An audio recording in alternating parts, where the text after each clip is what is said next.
तो चलिए इस एक्सप्लेनर में सीधे उस खौफनाक और बिल्कुल सच्ची हकीकत में उतरते हैं, जो हॉलीवुड की चकाचौंध और ड्रामे से कहीं ज्यादा डरावनी है। हम सब ने द कॉन्ज्यूरिंग का नाम तो सुना ही है, लेकिन पर्दे पर जो दिखाया गया पेरॉन परिवार की असली कहानी उससे कहीं आगे जाती है। अक्सर दिमाग में ये सवाल आता है कि क्या कंजूरिंग की कहानी सच में रियल है। मतलब ज्यादातर लोगों को लगता है कि ये सिर्फ एक शानदार हॉरर स्टोरी है, लेकिन एक असली परिवार के लिए ये पूरे 10 साल तक चलने वाला एक ऐसा भयानक सच था जिसने उन्हें फिजिकली और मेंटली पूरी तरह तोड़कर रख दिया था। चलिए इस पूरी ट्रेजेडी को समझने के लिए पीछे चलते हैं 1971 में, जब ये परिवार एक नए घर में शिफ्ट हुआ। रोजर और कैरोलिन पेरॉन अपने 5 बेटियों के साथ रोड आइलैंड के इस बड़े से फार्म हाउस में नई जिंदगी शुरू करने आए थे। एकदम खुशहाल परिवार, बस एक शांत और खूबसूरत सी जगह की तलाश में। उन्हें रत्ती भर भी आइडिया नहीं था कि जिस घर में वो रहने आए हैं उसका इतिहास कितना काला और खौफनाक है। अब ये बात सच में रोंगटे खड़े करने वाली है। शिफ्ट होने के पहले ही दिन पुराने मालिक ने रॉजर को एक बहुत ही अजीब सी चेतावनी दी। सोने से पहले कभी लाइट्स ऑफ मत करना, लिटरली यही कहा था। लेकिन दुर्भाग्य से रॉजर ने सोचा कि शायद वो आदमी नशे में है या मजाक कर रहा है, और इस बात को इग्नोर कर दिया। और यहीं से शुरू होता है कैरोलिन पर साया और घटनाओं का खौफनाक होना। घर के अंदर का माहौल बहुत ही अजीब तरीके से बटा हुआ था। जैसे जैसे पहला साल बीता, एक तरफ बेटियों को लगता था कि कोई अच्छी शक्ति है जो रात में आकर उन्हें प्यार से चादर उड़ाती है, लेकिन दूसरी तरफ कैरोलिन का एक्सपीरियंस एकदम उल्टा और भयानक था। वो हर रात वायलेंट झटके, सुइयां चुभने का दर्द और फिजिकल टॉर्चर सह रही थी। एक ही छत के नीचे 2 बिल्कुल अलग और डरावने सच पनप रहे थे। अगर हम इन डिटेल्स को गहराई से देखें तो सिहरन होने लगती है। कैरोलिन रोज सुबह उठती तो उसके शरीर पर नए घाव और निशान होते। उसे लगता जैसे बड़ी बड़ी सुइयां चुभ रही हैं। पूरे घर में सड़े हुए मांस की बदबू आती और एक रहस्यमयी परछाई अक्सर उसे चुप रहने का इशारा करती। और इन सब के बीच रोजर, वो ट्रक चलाकर इतना थका हुआ लौटता था कि उसे आधी रात को होने वाली इन खौफनाक चीजों का पता ही नहीं चलता था। चीजें तब लिटरली हाथ से निकल गईं जब घर की सबसे छोटी बेटी अप्रैल ऊपर एक बड़े से कार्डबोर्ड बॉक्स में बंद मिली। रोते हुए उसने बताया कि एक सफेद कपड़ों वाली औरत ने उसे कैद किया था। कहते हैं कि यही वो पल था जब उस नेगेटिव एनर्जी ने अपना पूरा फोकस सीधे कैरोलिन पर शिफ्ट कर दिया। हालात इतने बदतर हो गए कि कैरोलिन को पूरी तरह यकीन हो गया कि उसके शरीर पर बातशेबा शर्मन का कब्जा है, जो उस घर की ओरिजिनल मालकिन थी।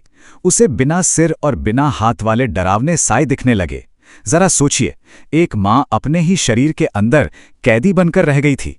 और फिर होती है पैरानॉर्मल इन्वेस्टिगेटर्स एड और लॉरेन वॉरेन की एंट्री।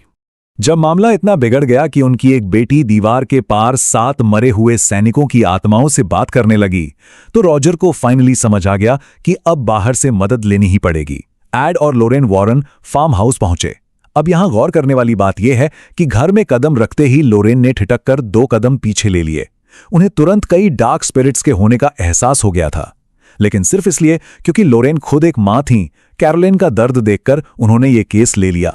इसके बाद आता है बेसमेंट का वो सबसे खौफनाक रिचुअल।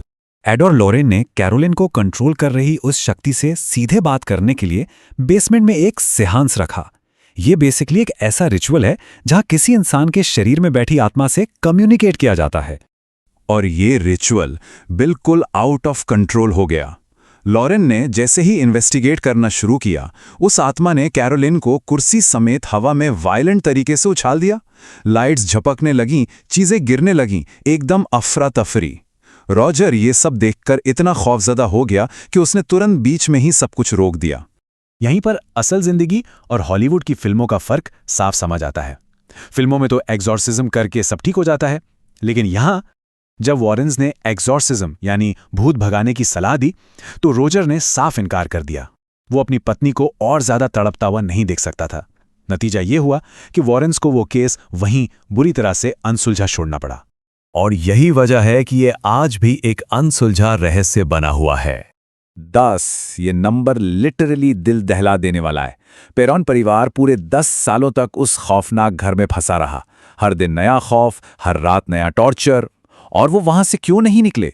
क्योंकि उनके पास मूव आउट करने के लिए पैसे ही नहीं थे। ये एक ऐसी मजबूरी थी जिसने इस पूरे दुस्वप्न को और भी भयानक बना दिया।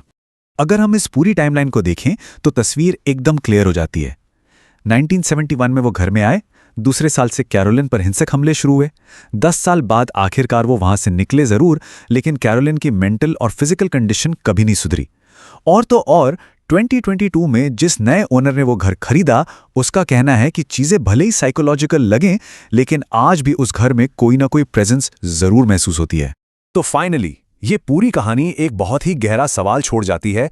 अगर ये डार्क एंटिटीज सिर्फ ईंट पत्थर की दीवारों से नहीं बल्कि कमजोर और संवेदनशील इंसानों से जुड़ जाती हैं, तो क्या पेरॉन परिवार सच में कभी उस साए से आजाद हो पाया? क्या वो आत्माएं आज भी उनका पीछा कर रही हैं? सोचने वाली बात है ना। ये एक ऐसा सवाल है जो सच में दिमाग सुन कर